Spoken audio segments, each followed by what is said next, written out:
Bismillahirrahmanirrahim. Assalamualaikum warahmatullahi wabarakatuh.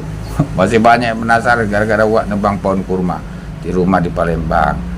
Saking penasaran nanya memastikan ke Wak, serius Wak angkat bendera putih untuk mengembangkan tanaman kurma di Indonesia?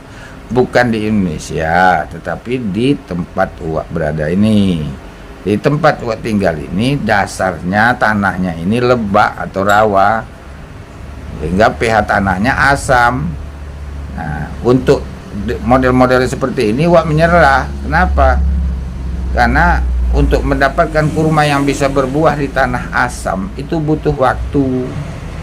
Nah, karena semua makhluk termasuk tanaman ini kan juga makhluk diberi kemampuan oleh Sang Maha Pencipta Allah Subhanahu wa taala untuk berevolusi. Nah, sunatullah evolusi itu butuh waktu lama. Ya, yang secara alami ya, nggak direkayasa itu lama, butuh waktu. Nah, itu butuh biaya yang cukup, bukan cukup lagi, gede biayanya. Nah, Wak kan nggak punya biaya gede, makanya Wak memilih wilayah di Indonesia yang secara kadarullahnya, secara alaminya itu memang bersesuaian untuk tanaman gurun, ditinjau dari klimatologinya, ya, ditinjau dari jenis tanahnya, pH tanahnya, salinitasnya atau kadar garam tanahnya, terus hara makro mikro yang tersedia di wilayah tersebut, berapa TDS, semuanya diukur. Nah, karena secara alaminya memang bersesuaian untuk tanaman kurma, Wak memilih daerah itu seperti Lombok Utara dan beberapa wilayah di NTB. Tidak semua provinsi NTB itu cocok untuk kurma, enggak. Nah, itu karena apa? Wak nggak punya kepeng untuk uji coba di daerah lebak. Nah, bagi yang berkemampuan di daerah yang rawa, yang tanahnya asam seperti di Indonesia bagian barat, sebaiknya kembangkan dari biji, biarkan secara alami. Nanti umpamanya jika Allah ridho dapat satu pohon yang dia berbuah, tanahnya asam, kadar garamnya rendah, curah hujannya tinggi, kelembapan udaranya tinggi, kecepatan anginnya rendah, ya, berbuah, berarti si pohon itu sudah beradaptasi dengan lingkungan, sudah berevolusi. Itu kembangkan dengan kulit jar, butuh waktu. Nah, Wak karena nggak punya biaya, Wak pilih Lombok Utara.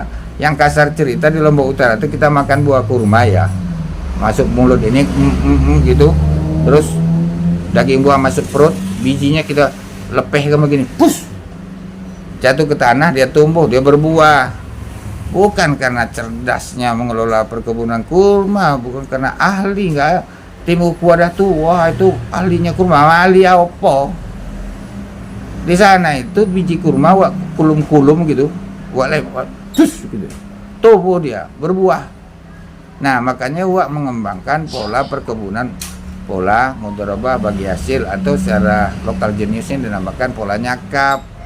Daerah yang bersesuaian untuk tanaman kurma itu di Indonesia nggak banyak. Nah, kalau daerah itu tidak kita gerakkan secara gotong royong, nanti masuk investor yang besar dari luar, umpamanya dari jiran tetangga dan segala macam lah. Nah, itu bukan tidak boleh, secara legal formalnya boleh mereka investasi, apalagi maunya polanya nyakap, ya kita terima. Yang jadi persoalan kita tuh jadi penonton, makanya Wak buka pola bagi hasil itu. Ayo, tuh daerah yang berpotensi tidak banyak, mari kita keroyok rame-rame. Ngono ceritanya. Ya, oke, sekian dulu. Assalamualaikum warahmatullahi wabarakatuh.